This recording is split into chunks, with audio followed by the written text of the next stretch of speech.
Social media આજે યુવાનો માટે એક મસ્તીનું સાધન બની ગયું છે. ઓનલાઈન ફ્રેન્ડશિપ અને ડેટિંગ એપની મદદથી જીવનસાથી મેળવવાની ઈચ્છા ધરાવતા લોકો માટે લાલબત્તી સમાન કિસ્સાઓ અવારનવાર સામે આવતા હોય છે. ત્યારે નવસારી જિલ્લાના ગણદેવી તાલુકાના શહેરમાં પણ આવો જ એક કિસ્સો સામે આવ્યો છે. સોશિયલ મીડિયા ઉપર આજે ફ્રેન્ડશિપ અને ચેટિંગ કરવી એ કોઈ નવાઈની વાત નથી, પરંતુ સોશિયલ મીડિયાના માધ્યમથી કરવામાં આવેલો પ્રેમ વિનાશ પણ નોતરી શકે છે. એવો જ એક કિસ્સો નવસારી જિલ્લાના ગણદેવી તાલુકાના શહેરમાં સામે આવ્યો છે, જ્યાં એક યુવતીએ સોશિયલ મીડિયા થકી યુવક સાથે પ્રેમ કરવો ભારે પડ્યો છે.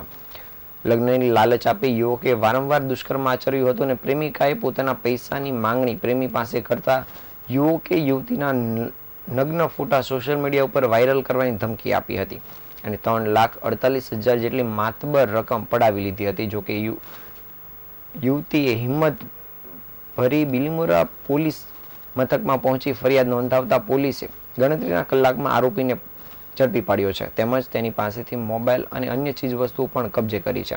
હાલ પોલીસે આ યુવકને લઈને આગળની કાર્યવાહી શરૂ કરી છે.